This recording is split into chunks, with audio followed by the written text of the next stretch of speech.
वालेकुम, कैसे हैं आप सब। वेलकम टू माय चैनल जायका निराला। आज की इस वीडियो में हम बनाने वाले हैं मज़ेदार सी इमली और खजूर की चटनी। खट्टी मीठी सी ये चटनी तैयार होती है। रमज़ान स्पेशल ये रेसिपी है, तो चलें स्टार्ट करते हैं। खजूर और इमली की चटनी बनाने के लिए हमने ली है खजूर 20 से 25 अदद। उसकी तमाम सीड्स हम रिमूव कर देंगे। उसके बाद हम इन तमाम खजूरों को एक पैन में डाल देंगे। पैन में डालने के बाद अब मैंने इमली को भिगो कर रखा हुआ था। 250 ग्राम हमने इमली ली है, उसे पानी में इस तरह से भिगो दिया था मैंने। अब ये इमली भी हम खजूर के साथ पैन में शामिल कर देंगे। इमली के बीज हमने अभी हटाए नहीं हैं। अब हम इसे मज़ीद 1 कप और पानी शामिल करेंगे और इसे मीडियम टू लो फ्लेम पर 15 से 20 मिनट के लिए पकने के लिए रख देंगे, ताकि खजूरें अच्छे से गल जाएं। जब तक खजूरें गल रही हैं, मैं आप लोग को मसाले बता देती हूँ कि इसमें क्या क्या जाएंगे। नमक हमने लिया है 1 टीस्पून, काला नमक हमने लिया है ½ टीस्पून, लाल मिर्च का पाउडर हम लेंगे इसमें 1 टीस्पून। साथ ही साथ इसमें शामिल करेंगे चाट मसाला 1 टीस्पून। मेरे पास दही बड़े वाला मसाला था तो मैंने वो शामिल कर दिया। आप लोग चाट मसाला भी इसमें शामिल कर सकते हैं। ½ टीस्पून हम लेंगे साबित ज़ीरा, आधा कप हमने ली है चीनी, 1 टीस्पून हम इसमें लेंगे सौंठ। नमक और मिर्चें आप लोग अपने टेस्ट के हिसाब से कम और ज़्यादा कर सकते हैं। साथ ही साथ इसमें शामिल करेंगे ½ टीस्पून सिट्रिक एसिड। मेरे पास ये पिसा हुआ नहीं था तो मैं साबित शामिल कर रही हूँ, आप लोग पिसा हुआ भी शामिल कर सकते हैं।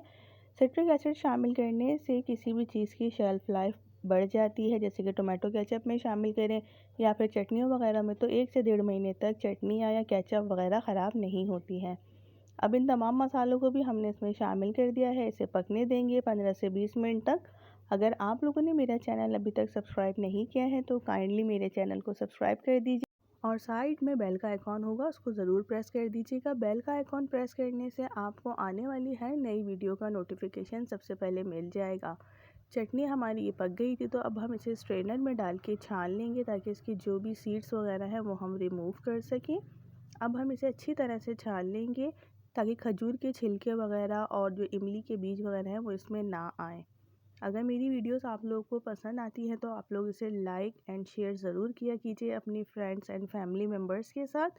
अब हम ये दोबारा इमली का और खजूर का जो पानी हमारे पास तैयार हुआ है, इसे पकने के लिए रख देंगे, क्योंकि ये अभी बहुत पतला है, तो ताकि ये गाढ़ा हो जाए। अब हम इसे दोबारा 10 से 15 मिनट के लिए मीडियम फ्लेम पर पकने के लिए रख देंगे, ताकि इसमें थोड़ी थिकनेस आ जाए। आप लोग को जितना ज़्यादा इसे गाढ़ा करना है आप लोग इसे कर सकते हैं, लेकिन मैंने इतना ठीक रखा है। मैं आप लोग को इसकी कंसिस्टेंसी दिखा देती हूँ।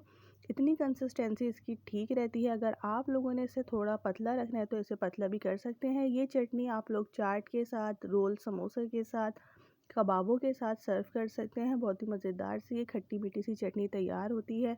मीठे दही बड़ों के साथ भी आप ये चटनी सर्व कर सकते हैं। आप लोगों को ये रेसिपी कैसी लगी मुझे कमेंट बॉक्स में ज़रूर बताइए। अपना ख्याल रखिएगा, दुआओं में याद रखिएगा। अल्लाह हाफ़िज़।